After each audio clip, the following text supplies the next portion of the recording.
Okay, we're here in San Antonio, Texas, at the Jim Rose Circus Sideshow, and we've got Mr. Jim Rose with us to do some talking. So, how you doing?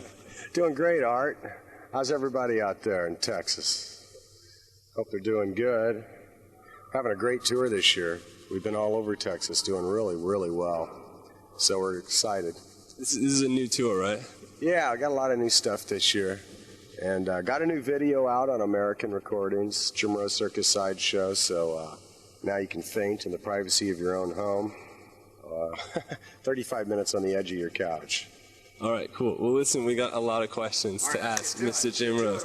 All right. I'm wondering, first of all, how, just tell me what you were doing before you were the Jim Rose Circus Sideshow.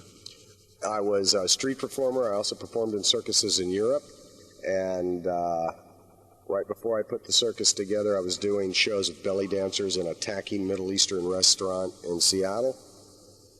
And then like-minded monsters sat up in their crypts and came to audition. And every time somebody could knock guys out 10 times in 15 minutes, I'd excuse the belly dancer and put them in.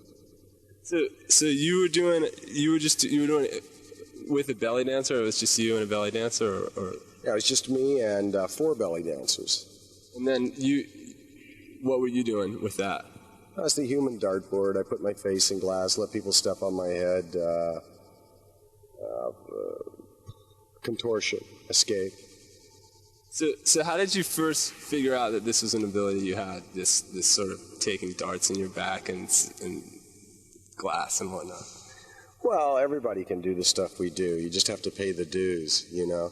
Got to remember the stuff that takes place on stage didn't start that way. We build up to it. It's like Dizzy Gillespie was not born with big cheeks. All right, so the glass trick, for instance, you decide one day that you want to stick your face in glass, and how do you work your way up to it? What you do now is someone actually steps on the back of your head, and you've got your face in glass. How do you start? How do you work your way up to doing that? Well, skeletal information might be irresponsible. I mean, if one of those viewers are the types that would set a trailer on fire after watching Beavis and Butthead, they should steer clear of Jim Rose. It's skin toughening. Worked with alum and salt water and a bit of a whelping procedure.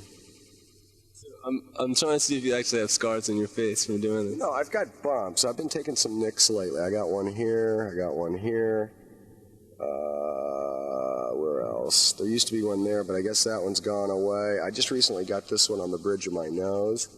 So are you bleeding after you do that, then? That's what I can see. He's got scars. He's got scars on his face. That's right. I'm starting to look like Manuel Noriega. All right, so like you're a little kid, right? Before you ever knew you could do this, what made you think that you like? I mean, most people wouldn't actually think that they could do something like that. What made you think you could take a dart in your back or put your face in glass? Well, I grew up next to the state fairgrounds, and they would always, when they came into town, recruit the neighborhood hoodlums to vend soft drinks. They'd promise us a big stuffed animal at the end of the 2-week run. Never got the stuffed animal, but stole enough to make it worth our while. And that gave us access to the last generation of sideshows before they became cons and hoaxes. Real humans. For example, the guy that put the blowtorch out with his tongue was there.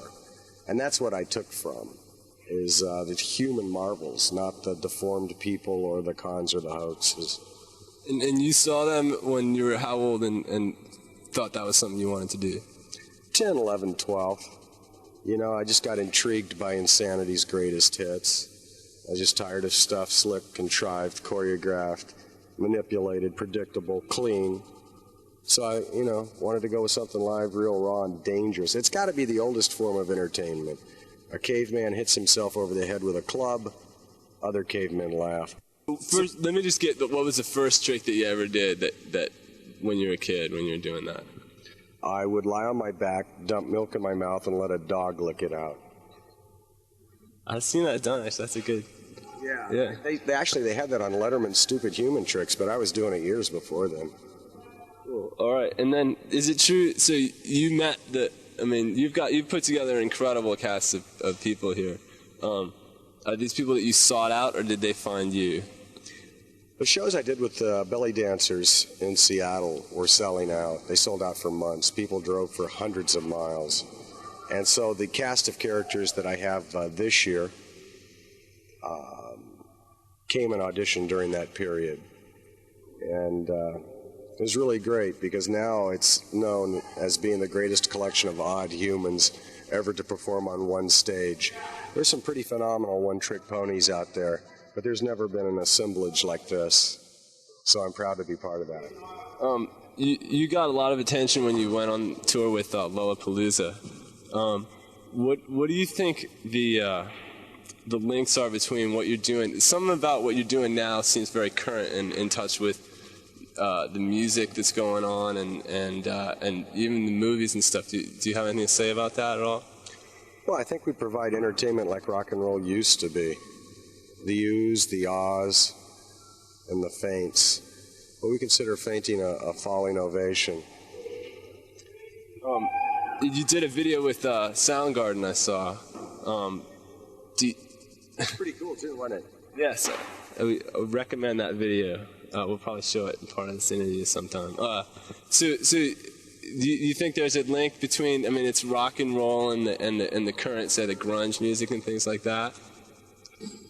Well, yeah, I mean, our crowds definitely have a lot of rock and roll people, but also other people are coming in too because there's some theater and comedy involved with it.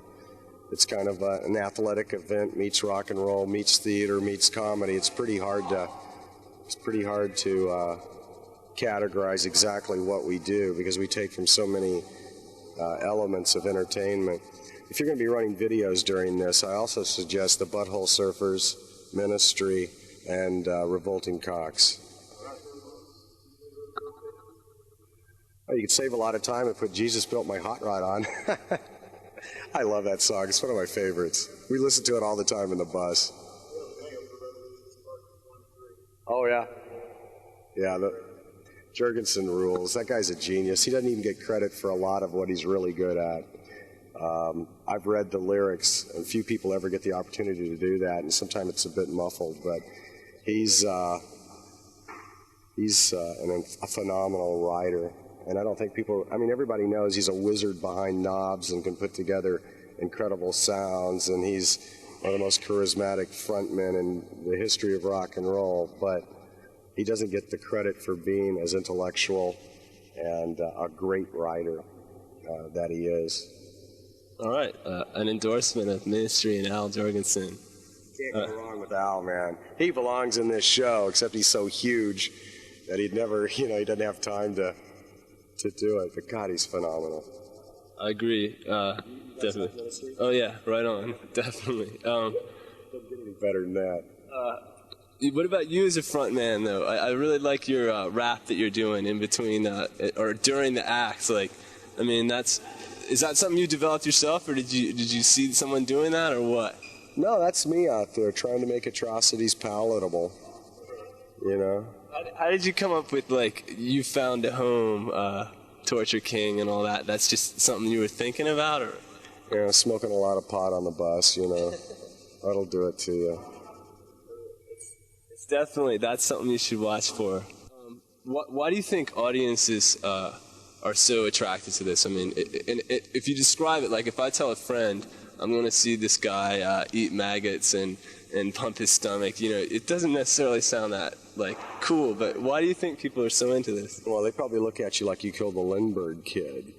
But the people that do come, and they're in the hundreds and thousands, I mean, as I speak today to you, there isn't a circus that plays to as many people in as many parts of the planet as the Jim Rose Circus Sideshow.